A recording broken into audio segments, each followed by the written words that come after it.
Jadi ada masalah di jemaat Kolose yang ada di dalam bimbingan Rasul Paulus. Ya, jadi jemaat ini yang bangun juga Rasul Paulus hasil pekerjaan penginjilannya.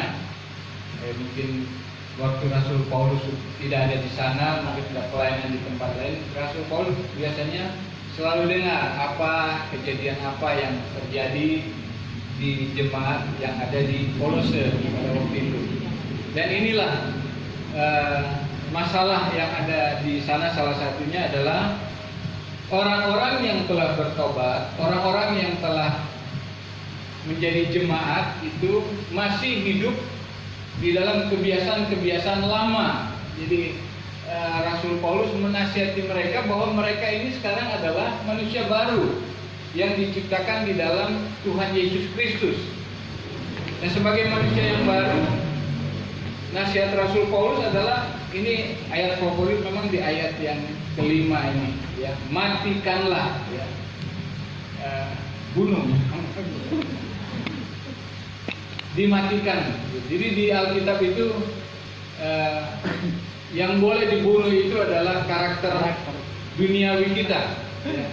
Itu boleh aja kita sebut, tapi kalau buat yang lain tidak boleh. Mematikan kehidupan yang lama itu, ya. Jadi karena dasarnya adalah begini, berapa yang dikasih. Kalau terang itu sudah datang, maka kegelapan itu terusir, ya. Jadi terang itu tidak perlu bertempur lagi dengan kegelapan itu. Begitu terang datang, maka yang gelap itu langsung pergi, dimatikan sama sekali. Hanya memang butuh proses, itu masalahnya, ya. Nah, proses itulah yang harus dijalani oleh orang-orang yang telah menjadi manusia baru.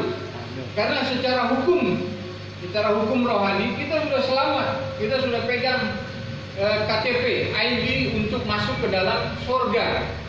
Surga sudah jadi milik kita. Tetapi orang-orang yang telah memiliki surga, memiliki keselamatan itu perlu diproses, ya. Ayub yang saleh saja itu gembala katakan harus diproses, ya.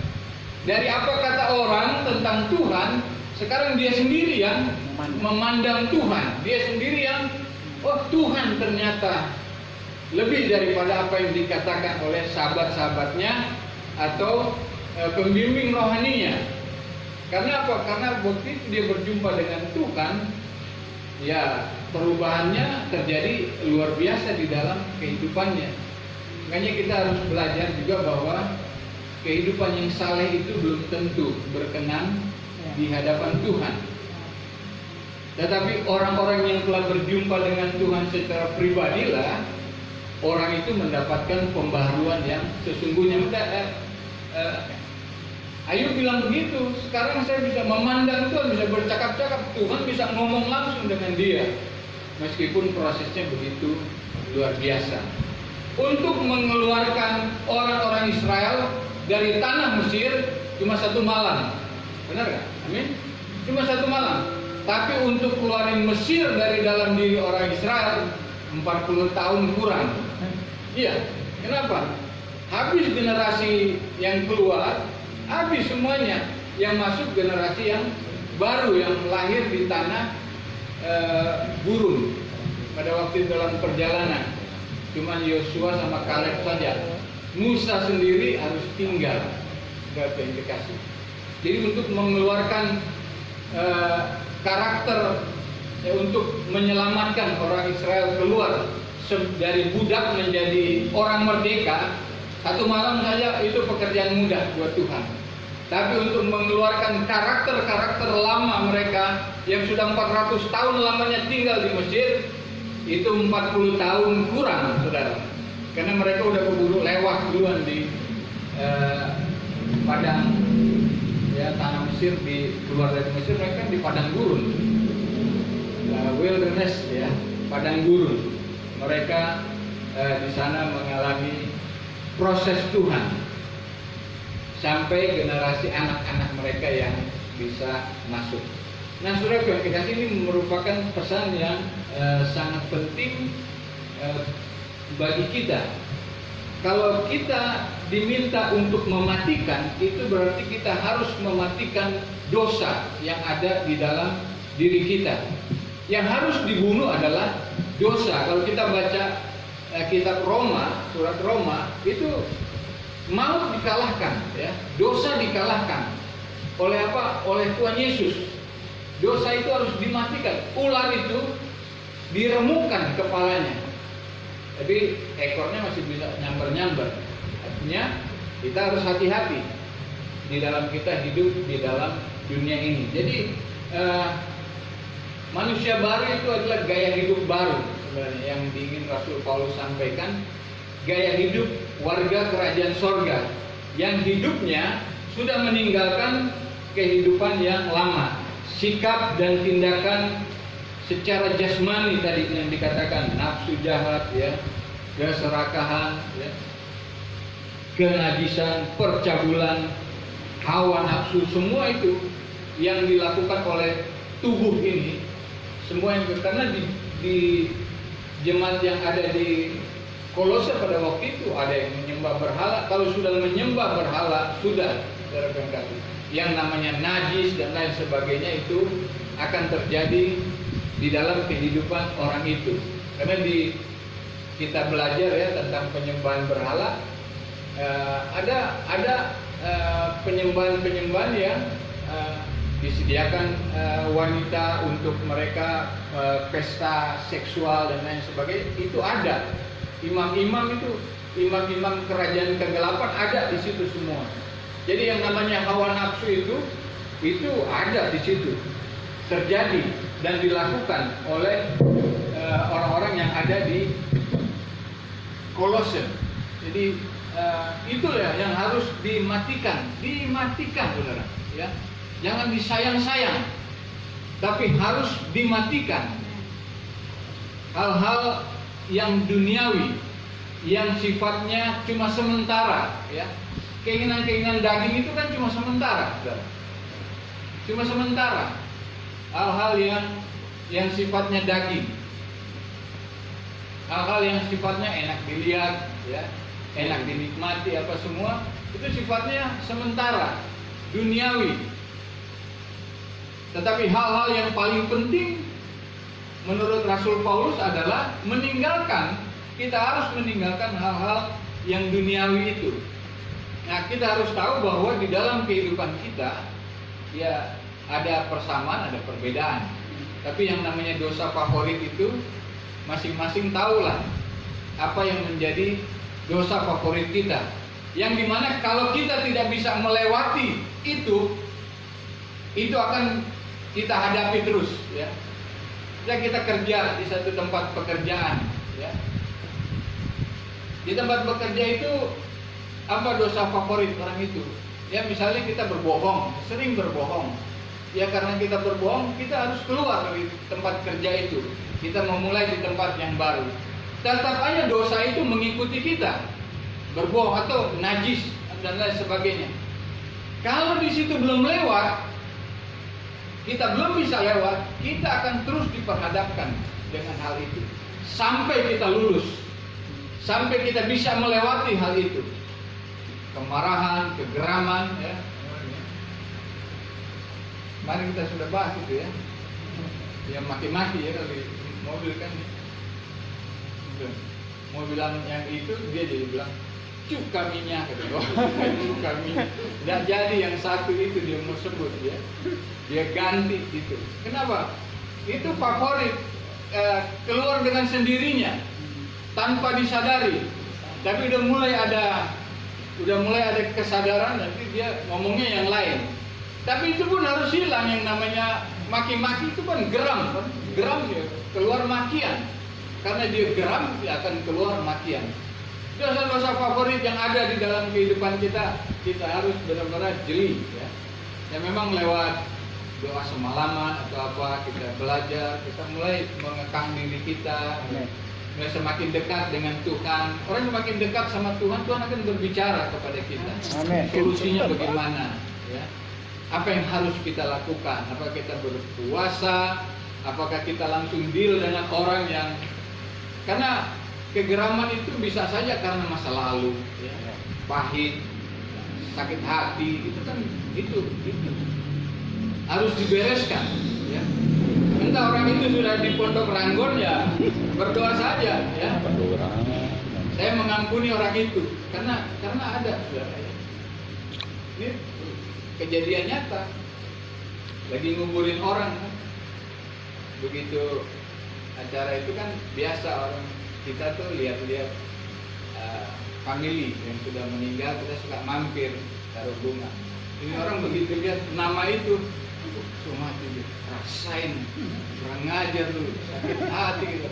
Wah, pantasan kegeraman itu belum hilang. Kenapa dia belum melepaskan pengampunan? Orang yang mungkin sudah masuk surga, sudah bertobat, tapi kita nggak tahu, ya. Orang itu sudah berjumpa dengan Tuhan, tapi kemarahan kita minta ampun belum selesai juga. Dan biasanya, saudara yang dikasih, hal-hal yang negatif yang ada di dalam diri kita, gesekan-gesekan yang terjadi, yang memang kadang-kadang nggak usah jauh-jauh, di dalam rumah, keluarga pun, ya tadi ibu bersaksi tadi, ya, dengan suami sendiri bisa terjadi. Proses kita, ada yang proses, ya kita harus jalani proses itu sampai dengan selesai. Artinya selesai, sudah ada saling mengampuni, sudah ada melepaskan pengampunan, supaya kita bisa jalan lagi, jalan dengan tidak membawa beban itu. Karena kalau membawa beban sama kita pikul koper, sudah naik di kereta masih pikul juga tuh koper, capek hidup ini. Tapi kita sudah lepas pengampunan, sudah lega, sudah selesai, kita bisa move on, dan kita akan diberkati di dalam kehidupan kita pada waktu kita melepaskan segala sesuatu yang ada di dalam diri kita yang menahan kita untuk maju di dalam kehidupan kerohanian, maupun menahan kita untuk kita memperoleh berkat dari Tuhan. Kadang-kadang tertahan karena manusia lama kita masih tetap memerintah di dalam kehidupan kita. Memang kadang-kadang itu muncul, kadang-kadang itu muncul. Seperti orang Israel kan, jalan-jalan, lapar sedikit, mereka bilang, aduh enak di Mesir nih. Ada ayam, ada bawang, wah macam-macam, ada makanan enak. Kadang-kadang begitu, berkreasi. Kalau kita nggak jaga hati, nggak apa, kita bisa kembali ke dosa yang lama. Saudara yang dikasih ayat 8, buanglah semuanya ini, marah, geram, kejahatan, fitnah, dan kata-kata kotor yang keluar dari mulut. Sekarang dosa mulut, saudara. Ya. Kalau tadi tubuh kita, ini sekarang mulut. Ya. Ini disuruh buang. Ya. Namanya buang, saudara. Kalau tadi bunuh, matikan. Ini sekarang buang. Ya. Ada yang buang pungut lagi, ya itu kan masalahnya. Ya. Tadi dibuang gimana ya? Dia pergi cari, dia pergi pungut lagi. Padahal Tuhan bilang buang. Kan kalau bilang buang, harus buang, saudara. Ya. Benar nggak? Amin, saudara. Kita harus buang. Ya. Kata-kata kotor apa semua buang, saudara. Ya. Jangan kita tahan-tahan, atau jangan kita ingat-ingat lagi. Ya. Cuma kadang-kadang orang kan suka pura-pura lupa, tidak ingat. Dia masih dia tahan-tahan begitu ya. Tapi kalau kita sudah lepas, buang, sudah ya. Mulut ini akhirnya nanti disucikan oleh Tuhan, sehingga kata-kata itu akan keluar kata-kata yang baik ya. Karena lawan daripada ayat 8 ini ada di ayat 16. Katakan, hendaklah perkataan Kristus diam dengan segala kekayaannya di antara kamu, sehingga kamu dengan segala hikmat mengajar dan menegur seseorang akan yang lain, dan sambil menyanyikan mazmur, ini mulut kita nih, dan puji-pujian dan nyanyian rohani, kamu mengucap syukur kepada Allah di dalam hatimu. Kalau kita mau membangun manusia baru kita, mulut kita harus kita pakai untuk memuliakan Tuhan, memuji nama Tuhan. Makanya daripada kita ke tempat yang lain, lebih baik kita ada di dalam persekutuan. Amin. Daripada kita ada di tempat yang lain, lebih baik kita ada di tempat doa. Amin. Daripada kita ada di tempat yang lain, lebih baik kita beribadah kepada tempat Tuhan. lain. Mau 1 minggu 2-3 kali nggak ada masalah, saudara yang dikasih. Karena kita membawa kehidupan kita untuk selalu memuji dan memuliakan nama Tuhan. Amin. Karena kan bisa kita ibadah pertama kita ambil bagian di dalam pelayanan. Ibadah yang kedua memang benar-benar kita tidak ambil bagian, kita mau beribadah kepada Tuhan.